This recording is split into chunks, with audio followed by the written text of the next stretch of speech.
चिपको की भूमि रैणी गांव इन दिनों बारिश और गांव के नीचे बहने वाली नदियों के खौफ के साये के बीच हलकान नजर आ रहा है।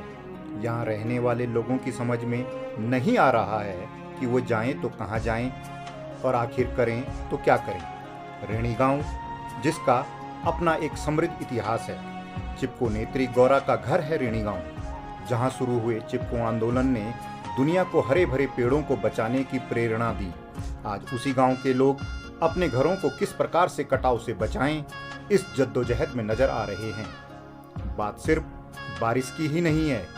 बारिश रुकने के बाद भी आधे दर्जन से अधिक मकानों और उनकी उपजाऊ भूमियों पर बीआरओ के डोजर चलेंगे, लोग बेघर होंगे।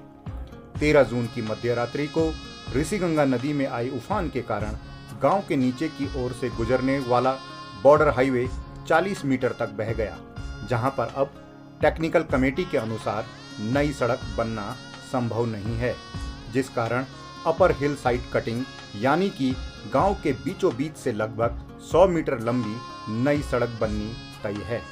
वहीं बारिश के कारण गांव में भारी दरारें पड़नी शुरू हो गई है, जिस कारण से ग्रामीणों के आगे अब इस बरसात में सर छुपाने की मुसीबत भी खड़ी हो गई है। गांव के दर्जन भर मकानों में दरारें आ चुकी हैं। प्रशासन की टीम भी गांव का मौका कर चुकी है और प्रशासन ने ऐसे सभी मकानों के आगे नोटिस चस्पा कर दिया है जिनमें दरारें आ रखी हैं। नोटिस में साफ साफ लिखा गया है कि इस प्रकार के क्षतिग्रस्त मकानों में रहना जोखिमपूर्ण है, इसलिए ग्रामीण रेणीपल्ली के हाई स्कूल या प्राथमिक विद्यालय में शिफ्ट हो जाएं। अब आधा दर्जन से अधिक परिवार अपने मवेशियों के साथ उन 2 स्कूलों में कब तक और किस तरह से रह पाएंगे, ये आसानी से समझा जा सकता है। यहाँ पर चलो ये भी बता दें कि इन स्कूलों में लाइट की भी कोई व्यवस्था नहीं है। मकान पर नोटिस चिपका दिया, हम बहुत परेशान में, हम खतरे में हैं। हमें पर स्कूल में रखा गया है, फिर पुल भी जाने वाले, हम ना इधर करे ना उधर करे, हम बहुत परेशान में हैं। हमारे बच्चे भी रात भर सो नहीं है, हम खाना नहीं है, पी नहीं है, हम इतने परेशान हो रखे कि हम बहुत दुख में।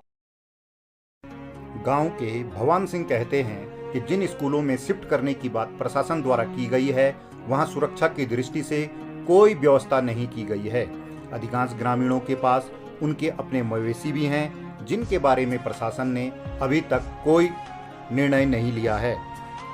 हुजूर, अब ये मत कह देना कि हम सवाल खड़े कर रहे हैं। भाई साहब, पत्रकारिता का धर्म है सवाल करना।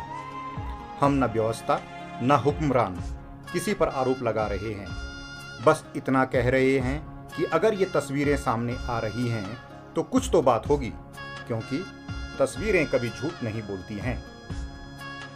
उम्मीद करते हैं कि गौरा के गांव पर जो ये दुख के बादल मंडरा रहे हैं जल्दी ही छट जाएंगे, क्योंकि उम्मीद पर दुनिया टिकी है साहब।